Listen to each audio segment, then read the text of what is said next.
Big Red S, Chapter 16. One Crazy Summer by Rita Williams Garcia. That night Fern complained about her aching stomach. She meowed and howled and turned in her sleep. Go sit on the toilet, I told her. She clung to my side, meowing and howling. Vanetta yelled, Quit it, Fern, I can't sleep. I paid her no mind, and neither did Fern. If Fern couldn't sleep, then we all couldn't sleep. So too bad for Vanetta, and too bad for me. I just let Fern carry on while I rubbed her stomach. It took a while, but she finally fell into sleep. Before we left for the center in the morning, I asked Cecile for food money for tonight's dinner.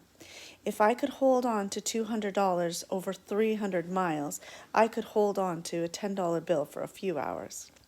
Cecile didn't bother to ask with any questions. She just gave me the $10 bill and a door key so she wouldn't have to get up and let us in. I think anyone standing at the front door made her jumpy. Even when we ate on the floor in the living room, I'd catch her eyes shift to the door when she heard a noise. Maybe she thought the Panthers were coming back to bother her for more ink and paper. I was glad Cecile handed over the money without fuss or questions. That saved me from lying about getting shrimp lo mein when I had no intention of going to Ming's. Vanetta, Fern, and I had eaten our last plate of shrimp lo mein and egg rolls for the rest of our crazy summer. Shrimp and noodles, swimming in sauce, and deep-fried egg rolls had taken their toll on us. Not that mean Lady Ming would cry for her 3 colored girls. She had other customers to yell at. All day long at the center, I could think of nothing else but a home-cooked meal. We marched to the Safeway store after playing in the park for an hour. My shopping list was burned into my brain. I picked up 1 head of cabbage, 17 cents, 1 onion, 8 cents, 2 potatoes, 23 cents, 1 package of chicken thighs, and 1 package of chicken wings, $1.47. The price of chicken would have been thievery of the highest kind, according to Big Ma, who raised chickens down in Alabama and had only to go pull one up by its neck, kill it, pluck it, clean it, and fry it. Lastly, but most important, I dropped a can of stewed prunes into our shopping basket, 49 cents. There was plenty of money left over to call Pa and talk for as long as we wanted. Vanetta and Fern pouted as the groceries went into the basket. There were even a couple of aw shucks and a finger snapping as our dinner was placed in the cashier's counter. All the sniping between Vanetta and Fern over Miss Pattycake was now aimed at their new enemies, the real food that we would eat until we returned to Brooklyn, and me. I paid for the groceries and put the change in my pocket. I'd give Cecile the dollar bills and keep the coins for a telephone call to Papa. Why can't we have pizza? Vanetta moaned. Or shrimp lo mein? Because, I said, enjoying my role as their enemy and big sister, that's not food for everyday eating.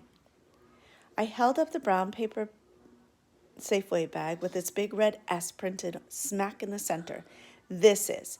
Big Ma would have been proud of me, but also angry that I allowed it to come to this. I'm sure she expected this kind of living from Cecile. From me, she expected better. Phooey, double phooey. They could phooey all night long for all I cared. Vanetta said, I hope you know she won't let you cook. That. Not in the kitchen, Fern said. So I said, then she'll cook it in her kitchen. Papa's voice poured out of my mouth like warm, steady tap water. When I put the key in the door, I said, go wash your face and hands real good. Go play fish until I call you for supper. Cecile wasn't in the living room, which meant she was in her kitchen. I didn't want Vanetta and Fern to see how afraid I was of Cecile. I thought of how she planted her body between us and her kitchen door, daring us to take a step farther. That she'd rather let Fern dry up of thirst than give her a glass of water with ice. I thought about how crazy Cecile was and that I didn't know her or what she would do next. Now that I could smell cabbage and onions from the brown paper bag, I lost that feeling of being calm and brave like Papa. I didn't dare walk in, so I called her. Cecile. It didn't occur to me to use her poet name, Nzilla, to maybe soften her up, but that name didn't feel right coming out of my mouth. I dreaded this moment, dreaded the thought of her swinging the kitchen door open and her seeing me with a bag of uncooked food. There was no putting it off. I called to her again, this time louder. Cecile! Her hands slapped against the counter or tabletop good and hard. In a few stomps, the door swung open and she was looking down at me. I took a step back and hugged the bag. I have to cook supper. She stared down at me and didn't speak. I didn't know what to do or say, so I took the change out of my pocket, all of it, and held it out to her. She took it, dropped it into her pants pocket, maintained her long, hard stare. If that was supposed to make me feel afraid, stupid, and small, it worked. Then she spoke. Why don't you go to Ming's or Shabazz? We have a Shabazz in Brooklyn, the fish and bean pie place ran by the black Muslims. I found my voice and said, we can't eat takeout every day. Vanetta and Fern can't stomach it. You can't come in my kitchen making a mess. This is my workplace. I don't need you in here turning things upside down. I said, I don't make messes without a lick of sass. I spoke the plain truth. I'd never made a mess in my life, not even for the fun of it. Cecile went stomping and cursing back into the kitchen. No one told y'all to come out here. No one wants you out here making a mess, stopping all my work. I stood outside the kitchen with my Safeway bag held tight to my chest. I'm sure the Safeway S was in the same spot as Superman's big red S was sewn to his costume. I felt right about looking out for my sisters, but I didn't feel brave. All the same, I didn't want Vanetta and Fern to see me standing there like a scared dummy holding a bag of groceries. Cecile pushed the door open. Get a speck of grease on my work, you hear? I knew better than to wait for a nicer invitation and walked inside Cecile's kitchen. It was larger than our kitchen back home. Hers had both the cooking area and an eating area, which hadn't been set up for eating. There was a long table, only one chair, hers, and what I figured was her printing machine on top of the table. I didn't want to be caught gawking at her and her stuff. I went straight to the sink and started stripping the onion, washing the cabbage, washing the potatoes, washing the chicken parts until I could figure out what to do next without having to ask Cecile a thing. She hovered over her machinery, grunting and cursing. Then she got up, pulled open a drawer, and threw a potato peeler and a knife in the sink. The knife just missed my hand. She didn't look once, but said, "Don't go cutting off your fingers. There's no money to take you to the hospital." I felt her watching me at work. Thanks to Big Ma, I could skin a potato with a paring knife without wasting a scrap of white potato. I could cut up a whole fryer, too, even though this time I didn't have to. Cecile grunted. "What you gonna do to that chicken?" I said, "Bake it." "Frying's faster," she said. I pointed to her papers. Grease. Papa's voice, easy voice, just slid right out of me, warm and steady. I could feel myself coming back, my voice, my steadiness. "What you gonna do with the potatoes?" "Boil them with cabbage and onions." There was something about being here with her in the kitchen, and I knew what it was.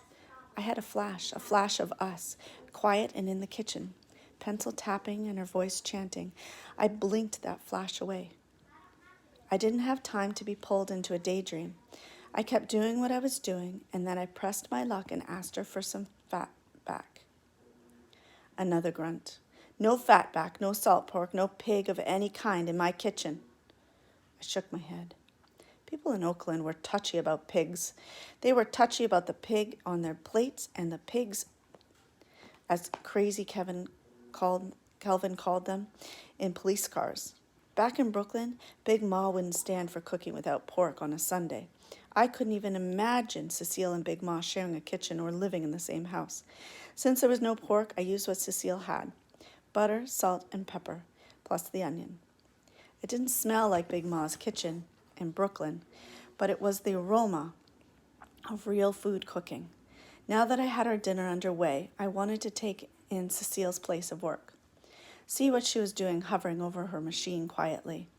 Carefully from where I stood, stealing glances, it seemed like she was laying down puzzle pieces, picking up one piece of something and laying it carefully down on her equipment, picking up another piece and laying it down.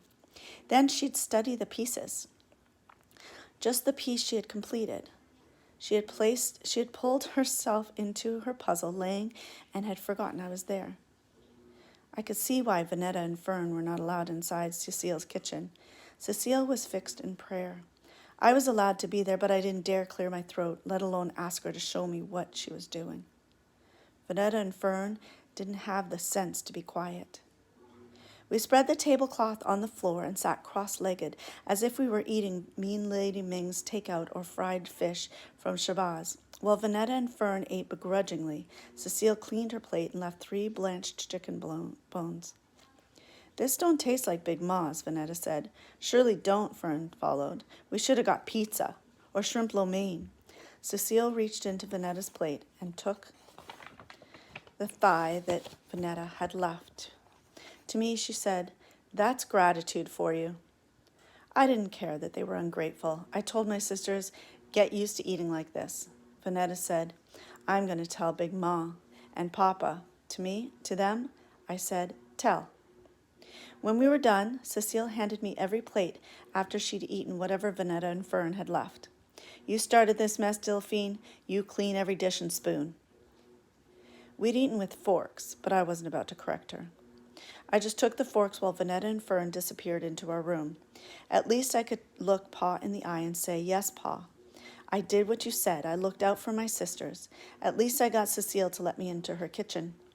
Then she added, "And don't expect no help from me." I said, "I don't mind." She gave another humph and a head shake. "We're trying to break yokes. You're trying to make one for yourself. If you knew what I know, seen what I've seen, you wouldn't be so quick to pull the plow." I sort of knew what she meant, but someone had to look out for Vanetta and Fern while we were here. I stacked the plates in the sink and ran the hot water. "It wouldn't kill you to be selfish, Delphine," she said, and moved me out of the way to wash her hands. Then she went back to praying over her puzzle pieces.